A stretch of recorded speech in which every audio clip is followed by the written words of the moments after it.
मध्य प्रदेश कांग्रेस ने अगले विधानसभा के लिए तैयारियां शुरू कर दी हैं।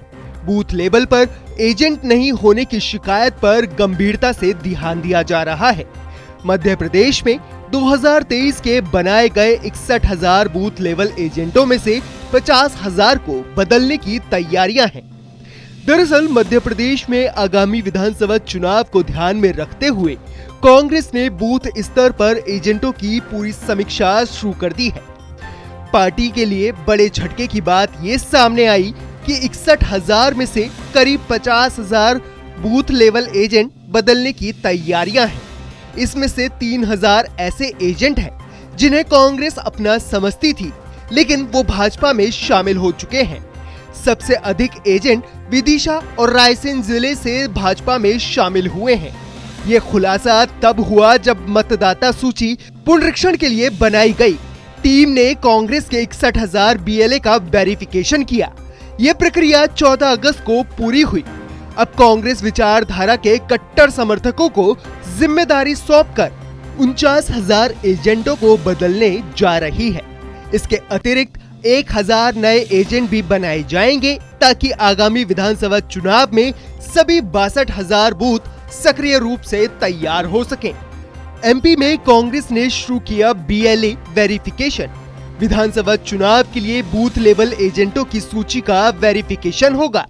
61,000 बीएलए में 50,000 बीएलए एजेंटों को बदलने की तैयारियां हैं। 3,000 एजेंट भाजपा में शामिल हो चुके हैं। निष्क्रिय पाए गए 86,000 एजेंट हैं। 49,000 एजेंटों को बदलकर कट्टर समर्थकों को जिम्मेदारी दी जाएगी।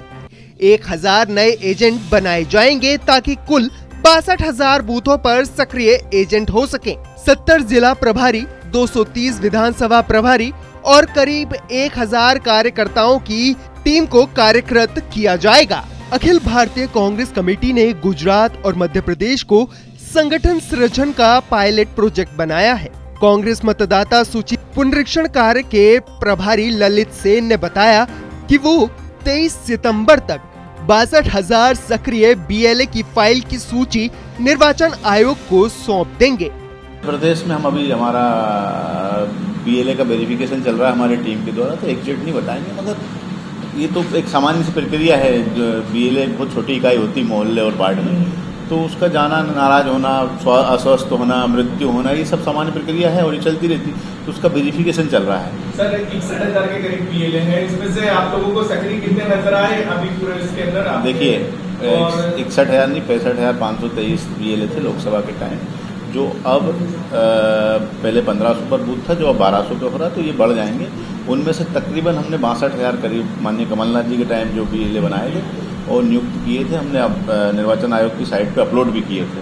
उनका वेरिफिकेशन चल रहा है। ये एक सतत प्रक्रिया है और इस प्रक्रिया के तहत हम जब बात कर रहे हैं तो कई लोग अस्वस्थ हैं, कई लोग का काम करने में रुचि रखते हैं, कुछ लोग भाजपा में चले गए जैसा कि आज, मगर उसका एक कोई ऑथेंटिक डेटा नहीं है कि कितने लोग चले गए हैं, मगर ये प्रक्रिया है और ऐसा चलता ही रहता है। विधानसभा चुनाव को लेकर एमपी कांग्रेस की तैयारियों पर बीजेपी विधायक रामेश्वर शर्मा ने जमकर निशाना साधा है। शर्मा का कहना है कि कांग्रेस का कुछ नहीं हो सकता है। कांग्रेस का कार्यकर्ता हताश और निराश है, इसलिए वो भाजपा में शामिल होने के लिए तैयार है। देखिए, कांग्रेस का अब कुछ नहीं हो सकता, क्योंकि जिस कांग्रेस का मन भी मर गया हो, जिस कांग्रेस में कार्यकर्ता को सताया जा रहा हो, जिस कार्यकर्ता के पद छीनकर बेचे जा रहे हों, ऐसे समय पर अब कांग्रेस में कोई कार्यकर्ता बीएलओ बनेगा, वहां बैठेगा और वो उसके लिए लड़ाई लड़ेगा, ये अब संभव नहीं है।